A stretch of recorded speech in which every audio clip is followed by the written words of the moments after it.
Job chapter 1. There was a man in the land of Uz whose name was Job, and this man was blameless and upright, fearing God and shunning evil. He had 7 sons and 3 daughters, and he owned 7,000 sheep, 3,000 camels, 500 yoke of oxen, 500 female donkeys, and a very large number of servants. Job was the greatest man of all the people of the East. Job's sons would take turns holding feasts in their homes, and they would invite their 3 sisters to eat and drink with them. And when the days of feasting were over, Job would send for his children to purify them, rising early in the morning to offer burnt offerings for all of them. For Job thought, "Perhaps my children have sinned and cursed God in their hearts." This was Job's regular practice. One day the sons of God came to present themselves before the Lord, and Satan also came with them. "Where have you come from?" said the Lord to Satan. "From roaming through the earth," he replied, "and walking back and forth in it." Then the Lord said to Satan, "Have you considered my servant Job? For there is no one on earth like him, a man who is blameless and upright, who fears God and shuns evil." Satan answered the Lord, "Does Job fear God for nothing? Have you not placed a hedge on every side around him and his household and all that he owns? You have blessed the work of his hands, and his possessions have increased in the land. But stretch out your hand and strike all that he has, and he will surely curse you to your face." "Very well," said the Lord to Satan. "Everything he has is in your hands, but you must not lay a hand on the man himself." Then Satan went out from the presence of the Lord. One day, while Job's sons and daughters were eating and drinking wine in their oldest brother's house, a messenger came and reported to Job, "While the oxen were plowing and the donkeys were grazing nearby, the Sabaeans swooped down and took them away. They put the servants to the sword, and I alone have escaped to tell you." While he was still speaking, another messenger came and reported, "The fire of God fell from heaven. It burned and consumed the sheep and the servants, and I alone have escaped to tell you." While he was still speaking, another messenger came and reported, "The Chaldeans formed 3 bands, raided the camels and took them away. They put the servants to the sword, and I alone have escaped to tell you." While he was still speaking, another messenger came and reported, "Your sons and daughters were eating and drinking wine in their oldest brother's house, when suddenly a mighty wind swept in from the desert and struck the 4 corners of the house. It collapsed on the young people, and they are dead, and I alone have escaped to tell you." Then Job stood up, tore his robe, and shaved his head. He fell to the ground and worshipped, saying, "Naked I came from my mother's womb, and naked I will return. The Lord gave, and the Lord has taken away. Blessed be the name of the Lord." In all this, Job did not sin or charge God with wrongdoing. Job chapter 2. On another day, the sons of God came to present themselves before the Lord, and Satan also came with them to present himself before him. "Where have you come from?" said the Lord to Satan. "From roaming through the earth," he replied, "and walking back and forth in it." Then the Lord said to Satan, "Have you considered my servant Job? For there is no one on earth like him, a man who is blameless and upright, who fears God and shuns evil. He still retains his integrity, even though you incited me against him to ruin him without cause." "Skin for skin," Satan replied. "A man will give up all he owns in exchange for his life. But stretch out your hand and strike his flesh and bones, and he will surely curse you to your face." "Very well," said the Lord to Satan. "He is in your hands, but you must spare his life." So Satan went out from the presence of the Lord and infected Job with terrible boils from the soles of his feet to the crown of his head. And Job took a piece of broken pottery to scrape himself as he sat among the ashes.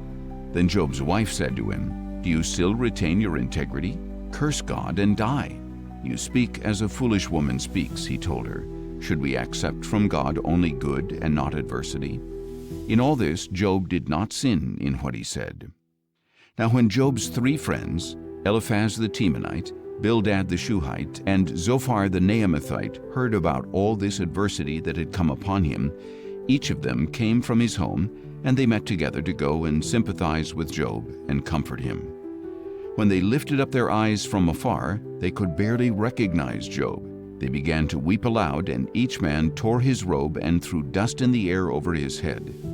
Then they sat on the ground with him for 7 days and 7 nights. but no one spoke a word to him because they saw how intense his suffering was. Job chapter 3.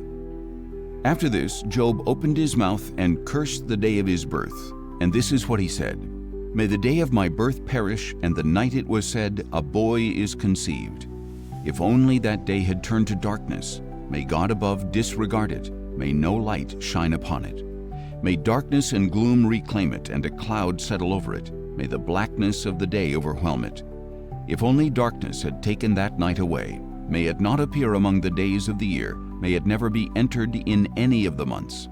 Behold, may that night be barren. May no joyful voice come into it. May it be cursed by those who curse the day, those prepared to rouse Leviathan. May its morning stars grow dark. May it wait in vain for daylight. May it not see the breaking of dawn. For that night did not shut the doors of the womb to hide the sorrow from my eyes. Why did I not perish at birth? Why did I not die as I came from the womb? Why were there knees to receive me and breasts that I should be nursed? For now I would be lying down in peace. I would be asleep and at rest with kings and counselors of the earth who built for themselves cities now in ruins, or with princes who had gold, who filled their houses with silver. Or why was I not hidden like a stillborn child, like an infant who never sees daylight? There the wicked cease from raging, and there the weary find rest. The captives enjoy their ease, they do not hear the voice of the oppressor. Both small and great are there, and the slave is freed from his master. Why is light given to the miserable, and life to the bitter of soul, who long for death that does not come, and search for it like hidden treasure, who rejoice and greatly exult when they can find the grave?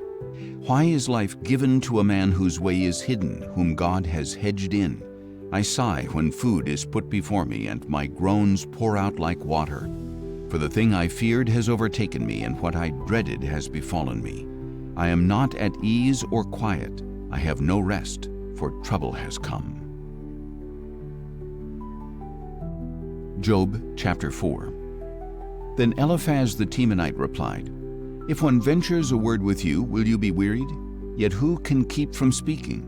Surely you have instructed many and have strengthened their feeble hands. Your words have steadied those who stumbled. You have braced the knees that were buckling. But now trouble has come upon you, and you are weary. It strikes you, and you are dismayed. Is your reverence not your confidence, and the uprightness of your ways your hope? Consider now, I plead, who, being innocent, has ever perished? Or where have the upright been destroyed? As I have observed, those who plow iniquity and those who sow trouble reap the same. By the breath of God they perish, and by the blast of his anger they are consumed. The lion may roar, and the fierce lion may growl, yet the teeth of the young lions are broken. The old lion perishes for lack of prey, and the cubs of the lioness are scattered. Now a word came to me secretly, my ears caught a whisper of it. In disquieting visions in the night, when deep sleep falls on men, fear and trembling came over me and made all my bones shudder. Then a spirit glided past my face, and the hair on my body bristled. It stood still, but I could not discern its appearance. A form loomed before my eyes, and I heard a whispering voice. Can a mortal be more righteous than God, or a man more pure than his Maker? If God puts no trust in his servants, and he charges his angels with error, how much more those who dwell in houses of clay, whose foundations are in the dust, who can be crushed like a moth? They are smashed to pieces from dawn to dusk, unnoticed, they perish forever. Are not their tent cords pulled up so that they die without wisdom? Job chapter 5. Call out if you please, but who will answer? To which of the holy ones will you turn? For resentment kills a fool, and envy slays the simple. I have seen a fool taking root, but suddenly his house was cursed. His sons are far from safety, crushed in court without a defender. The hungry consume his harvest, taking it even from the thorns, and the thirsty pant after his wealth. For distress does not spring from the dust, and trouble does not sprout from the ground. Yet man is born to trouble as surely as sparks fly upward. However, if I were you, I would appeal to God and lay my cause before him. the one who does great and unsearchable things, wonders without number. He gives rain to the earth and sends water upon the fields. He sets the lowly on high so that mourners are lifted to safety. He thwarts the schemes of the crafty so that their hands find no success. He catches the wise in their craftiness and sweeps away the plans of the cunning. They encounter darkness by day and grope at noon as in the night. He saves the needy from the sword in their mouth and from the clutches of the powerful. So the poor have hope, and injustice shuts its mouth. Blessed indeed is the man whom God corrects, so do not despise the discipline of the Almighty. For he wounds, but he also binds. He strikes, but his hands also heal. He will rescue you from 6 calamities. No harm will touch you in 7. In famine he will redeem you from death, and in battle from the stroke of the sword. You will be hidden from the scourge of the tongue, and will not fear havoc when it comes. You will laugh at destruction and famine, and need not fear the beasts of the earth. For you will have a covenant with the stones of the field, and the wild animals will be at peace with you. You will know that your tent is secure, and find nothing amiss when inspecting your home. You will know that your offspring will be many, your descendants like the grass of the earth. You will come to the grave in full vigor, like a sheaf of grain gathered in season. Indeed, we have investigated, and it is true. So hear it and know for yourself.